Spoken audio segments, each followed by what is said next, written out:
Hello to you all, and good afternoon and happy Sunday. Well, we would like to speak about the greatest secrets of creation, and according to Kabbalah, this is the secret of creation why we are created. There's a hidden element in our lives that we are not aware of at all, and today we're going to become really aware of it. And that is really what we call in Kabbalah Sitra Achra, Yetzara, or in simple English, the evil inclination that is within us every single second of our lives. And Kabbalah really teaches us that we're made of two portions. One is a very pure, incredible, eternal soul that is created by God, and with it comes a very good, positive inclination that pulls us towards and draws us towards inspirations and divinity and godliness and kindness and everything good and selflessness. But with it comes entangled something that looks exactly the same because it lives inside us, and that is that evil inclination draws us to cults, satanic cults, to do evil, to be takers, not to be considerate, to be negligent of our lives and of everything else that we do.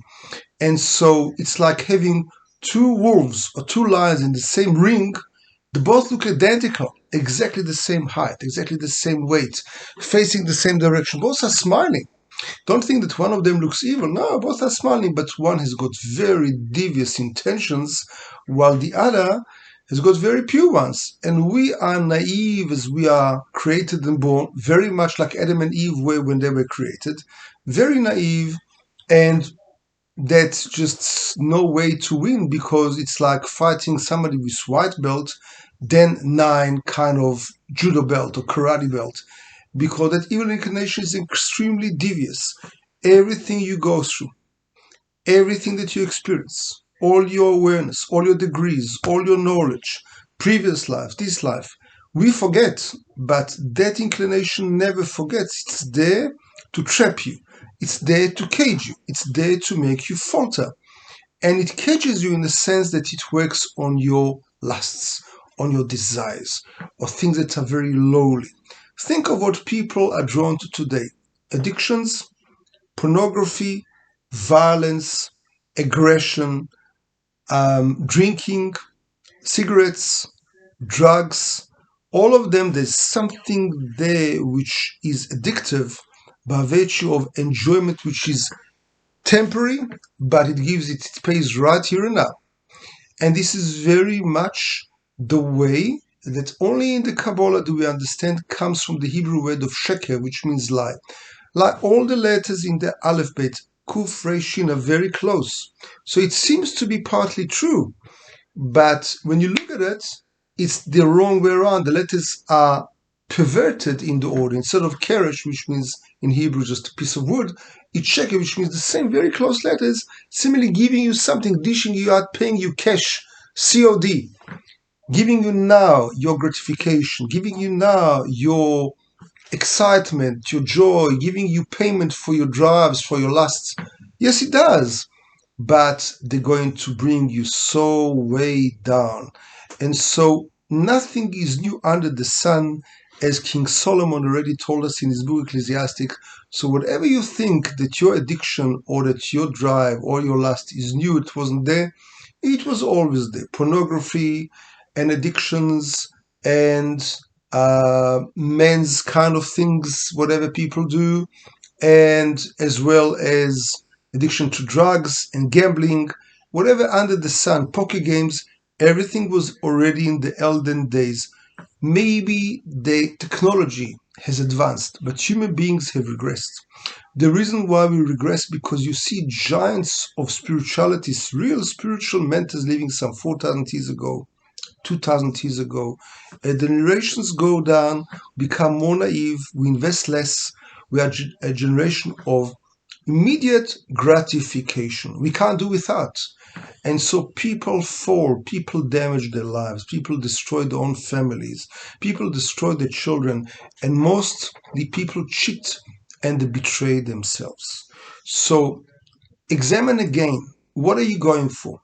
And King Solomon is described in the Bible by God Himself as the wisest of all men ever to have lived and that will live. So in the book of Ecclesiastes opened by saying 7 times hevel. It's all vanity. It's all nonsense. What does it mean? Is he negating the works of God? God made the creation. It's beautiful. It's incredible. No, he's not negating. He's telling us whatever you think is real is just an illusion. My skin. People think, well, skin is beauty is skin deep. It's so beautiful. Yeah, but if you just take off, you peel off the skin, what's behind the skin? Just bones, flesh, and blood. What's so beautiful about it? It looks beautiful. But in illusion, in Hebrew, the word for skin is or, the same letters for iver, for blindness. It blinds us from the real truth. It's just flesh and blood. The same food that you have so much desire and lust for, if you look an hour later, when you look at the extremities of what comes out of there, nobody would eat it with this terrible foul and smell and the way that it looks. We just tend to be superficial. We look at what the eyes superficially see, but we don't see the results of it. I have one of my friends overseas that was married to the beauty queen of that country, only to have divorced a year later and told me, I've never met a more uglier person. I said, but she's the beauty queen. She seems to be the beauty queen superficially, but when you live with her, she's such a cruel, cold kind of person. I saw through that mask. It took him some 20 years being a singular father to his kids because that woman ran away with somebody else, to finally understand and marry somebody else that he really loves because he enjoys the inner beauty of that person. Pay attention that the Bible many places says this woman is beautifully looking in shape, but also beautiful internally. This is the most important. So what are we looking at? How can we fight those demons inside us? How can we make sure that we don't fall into that trap? Well, ask yourself a simple question. If you get very, very thrilled and excited and you run and you just don't see anything, or you want to go somewhere else by yourself, you want your privacy, you want nobody to see what you're doing, then you know it must be something that the evil inclination is cooking for you, concocting for you to make you fall. And Kabbalah tells us that the same evil inclination that proposes you and tempts you in such a beautiful way, that is the Satan, that is the evil inclination, that it will be your prosecutor, not after 120 when we go to the two heavens, no, in the here and now. And everything is being seen through the face. People that delve into face reading and understand the depth of it, which I've been doing for many, many years, you can see right now somebody who's delving into evil, into that which pulls them into mischief, into black magic, into temptation, into lust, which draws that person. And the very simple thing is, are you being very selfish or are you being selfless? Are you becoming more of a taker through this act? Are you becoming more of a giver? Is this action going to make you a better human being? Or is this action makes you feel better?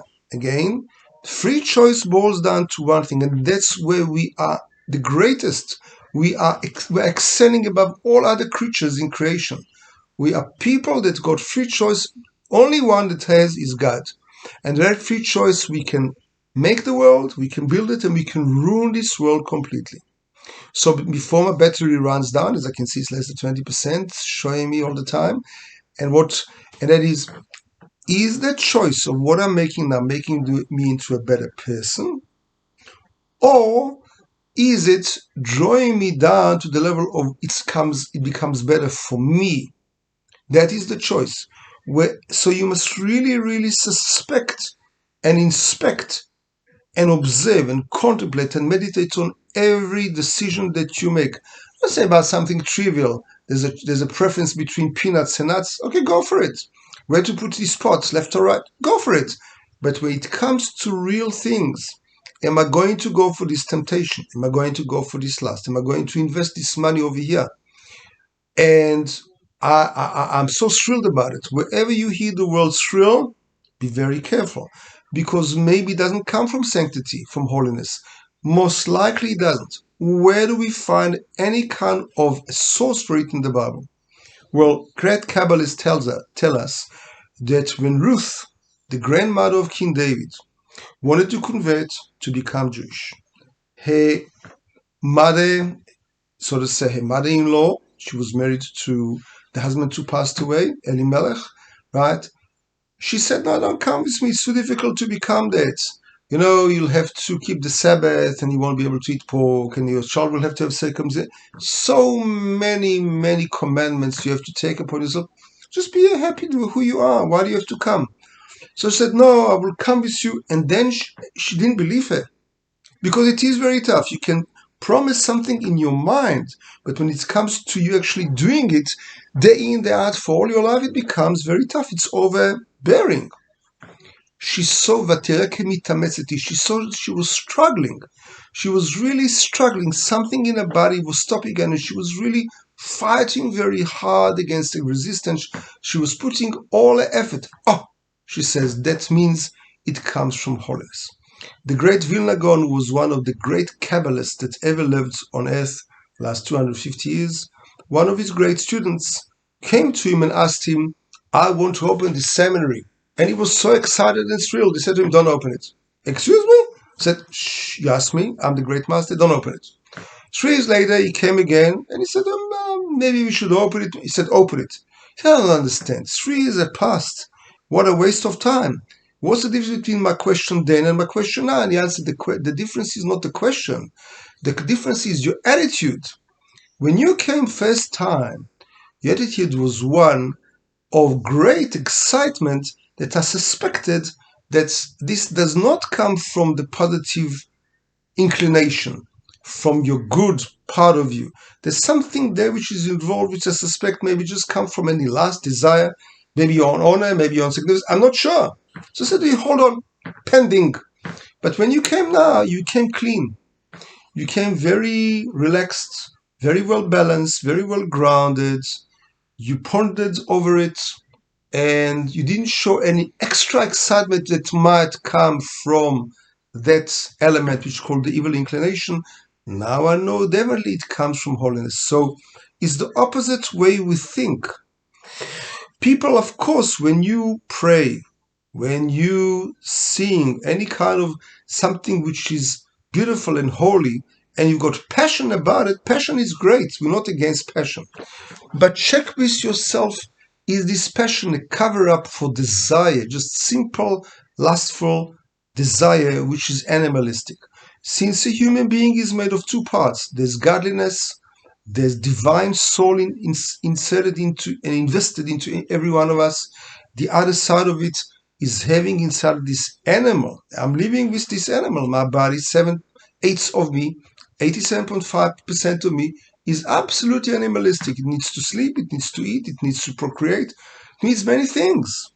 And we need all the time. And obviously it would like to be like a little puppy lying on its back and just, pet me and then let me enjoy my life. Lazy, not doing, watching what the whole day, going through Facebook, Instagram. Wonderful. What kind of progress did I really make with my life? Zero. People say that our generation, and again, I love and respect every human being, and I'm saying it humbly only to myself. If we had to put our generation back in the Holocaust, most of us wouldn't have survived. We are really, really in our generation much more spoiled than people then. We've got so much around, that goes around, so much abundance, so much prosperity, so much food. We are being spoon-fed by our parents that children usually almost do not make any free choices until they are out into university, into college. And it's part of our generation that we need to give them that independence. We need to show them how to choose. We need to point out and say, be very careful. You think that everything is handy-dandy, you think everything is great, but it isn't. Because the greatest part of it is this hidden serpent, this hidden snake that lies within us. It's part of us, and we're not aware of it. And we fall day in and day out. And even if you want today, tomorrow is going to wake up again and try and make you fall again in a different place. with a different temptation, with a different addiction, with a different desire, with a different lust. Yesterday it was gambling and there's a diamond casino. Tomorrow it's going to be some kind of a drink or some kind of a drug or some kind of pornography or whatever it is that your addiction is, or for food, whatever it is, or sweet tooth for chocolates, or for being overweight because people really need to feel this fulfillment inside them. We are not against those things because I'm a very compassionate person when it comes to people that suffer from this. But beware of the fact that you're falling into the trap of what you came to correct, rectify in the Hebrew, in the Kabbalah, it's called tikkun. So how do you know where to zoom in, to focus, say, this is it? So the Vilna Gaon, the same great Kabbalist, tells us a very simple rule of thumb. Look at your desire from being a child till today, your lowest desire. As the legendary John Wooden, the legendary NBA coach, used to say, a man is being tested, his character is being tested when he's on his own. I will add to it, a man is being tested, a man or woman, when you're under pressure. What comes out of you? Anger, panic, crying, inability to cope, freeze, flight, fight. What comes out of you? Watch that low part of you. What are you really drawn to when nobody is there? Where do you find yourself again? In the pantry, in front of the TV, in front of the internet? What are you doing when nobody is there? This is where you must put a boundary around it, very much like Adam and Eve should have done. Do not come to the tree of good and evil, of knowing good and evil, because if you will come, we're going to have another 6,000 years of terrible suffering of all this that we see around, from Kosovo through Ukraine. How many wars, how much bloodshed just for that? We don't see the connection. But God told us in the Bible, He opened the engine of humanity. He told us the secret. This is it. Power, money, more control, more oil. What for? How many people's lives have to die just for that? How many? And then watch the high part of you, the high spectrum of you. What are you drawn into? Compassion, kindness, good deeds, study of things that are very holy. Draw yourself every day. Use run away, be very strong. You have inner strength to run away from that which draws you down and pull yourself towards that higher purpose. And if, God forbid, you fail, don't let your spirit fall. That's what an evil inclination wants. Do not fall. Say, okay, I trampled. Imagine now you're in a judo fight. Imagine now in a karate match. Get up, straighten your clothes, your gear. Let's do it again. And again and again and again. And each time you will get stronger. The secret is to know you have inner strength inside you. I'm so helpless. I don't know who to help me. Please, mommy, please, daddy, please. No, you have inner strength. Where do I know it from? Because God gave you free choice. God gave you an infinite soul created by Him, special, unique soul. And each one of our souls has got this ability. I have the inner strength to stand against my temptations. God is good. He's not cruel. If He gave me that test, the trial, it means that I can do it. I have to be strong.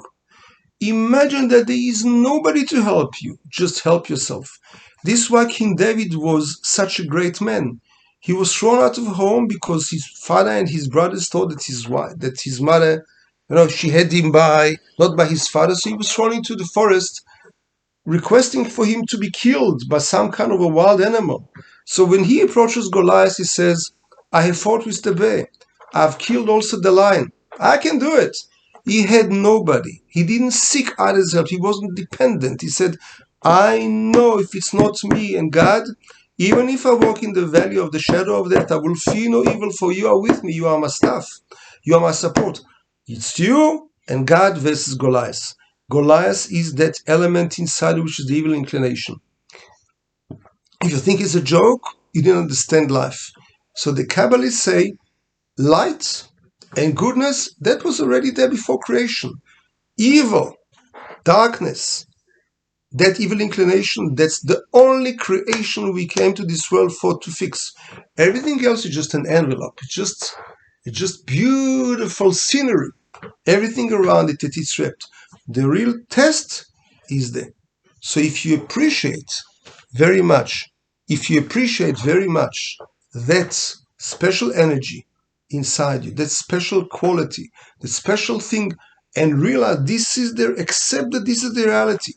This is not La La Land. This is not some kind of a fantasy world where everything is fairies and everything is great. No, things here are very, very tough. And this is the major thing. That's why people go to wars to fight against evil. That's why we should go against our own war, against ourselves, where that evil is inside us. Do not let it be. Do whatever you can. Part of that combat is many times just to do nothing. Do not allow ourselves to bring home the chocolates that you know is not good for you, that you're going to fall there. Do not allow yourself to sit next to all kind of machines, computers that you know you're going to fall there. Do not allow yourself to go to all kind of places, casinos and who knows what, that you know you'll be tempted. Don't bring your house, no drugs, no alcohol, if you know you got a very soft spot for that. So close that gate. As God spoke to Cain and he said, La petach hatachvetz, do not open that door. Once you open the door, don't think you're too strong. The evil inclination is a very powerful opponent and an enemy. Your worst enemy ever. So don't walk there. Don't get there. Don't bring yourself to a situation where you have to be in combat, because sometimes you will win, sometimes you will fall. If you're ready in a fight, try to win. Do your very best. But if you're not in a fight, don't go there. Even run away. Even though we love to run towards, here you are allowed to run away. If you have any questions, you're able to write it in the comments. The same will be published in the, please God, also in the YouTube. And I will give you a second or two to ask anything in the comments. So far, I don't see any comments. I just hear a wave, so I'm waving to you too. And that was just a spur of the moment. It's something that I've been cultivating in my mind and in my heart for the last few days after speaking to quite a few people, patients, clients, friends. So this is something that is very much there. And this is something of great importance. Seriously, Kabbalistically, there's nothing more important, because that's the hidden enemy that resides and dwells inside each and every one of us, of you. We're not aware of it because we're nice, good, naive people, very much like Adam and Eve. And as long as we're not aware, he is winning, because he will swindle you around the little finger and do whatever he wants. He's very shrewd, this enemy. What is he? Kabbalah tells us he's a creation of God, who is an angel, but it's an evil creation that was created so that we can have free choice. Otherwise, it is not free choice, it's a game. And this is not a game, this is a mortal game of life and death. Some people through this world, as Professor Viktor Frankl writes in his book, A Man in Search of Meaning, some people came out of the Holocaust as pigs. That's what his quote says. And the other came out as saints. Some people stole the food from the brothers and sisters while they were sleeping and let them die. And some people took out of their own mouth their own food and gave to others. Which do you want to become? And it's on every single decision and free choice where moral dilemma is involved in everything that you do. So when in doubt, don't do. Disengage. Disengagement is a very important thing. When in doubt, don't do. Think as follows. If anyone will join you in the room, one or two people, will you do that? If the answer is no, I'm only doing it on my own, as legendary John Wooden said, when nobody's there, if you're going to be very scared doing it, when other normal, healthy people are around, then you know that you rather don't.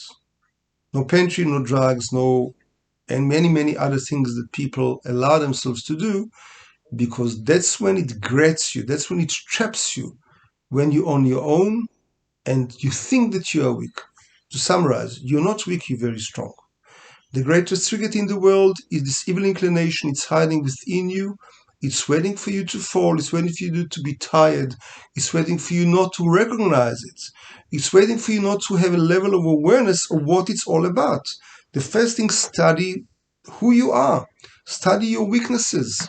The weaknesses are not there to be ashamed of. You say, this is where God wants me to correct, to fix, to rectify, to come to a tikkun, and try and do that. We're very quick and easy to do it at others because we do not see our own hump.